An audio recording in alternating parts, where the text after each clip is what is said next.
ولولا دفع الله الناس بعضهم ببعض لفسدت الأرض. الله جل جلاله مش دائما بيدا كناه الله زوي فاسد به إلا هنديكي بهنديكي لنا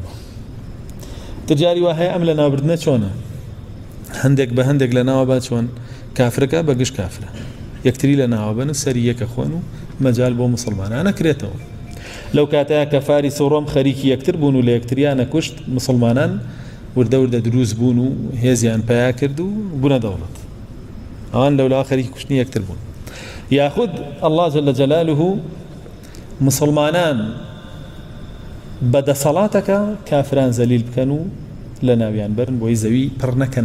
لفساد أو كافران يتر فسادك فسادي عقيدي به فسادي أخلاقي به فسادي جسدي به فسادي هرشتك به هي مالي به هي هرشتك تر به بويا الله جل جلاله لقرآن هوشدارية دا لجاقاي تراكا فرمي أجر إيوه فاسد بن كافر بن يذهبكم ويأتي بخلق جديد يقول لنا وبا قوم يكترين وما ذلك على الله بعزيز. الله جل جلاله أو اشتق ورزنية بلايو كقوم فاسد لنا وباري وشاق بينه أيكا آسانا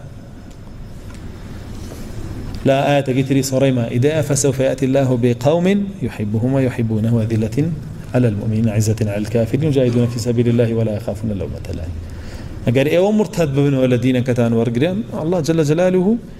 قرزنية بلا وقومي كتر بينه دينك يبقى عن سرب خاك أو مواصفات عنيتيا الله يعني خوشه والله جل جلاله عني خوشه وجهاد كانوا دينك يا الله سرخا وبرانبر بكافران بعزة برانبر بمسلمانان قردن كتشن ولا لو ميلو مكارك عن ناترس.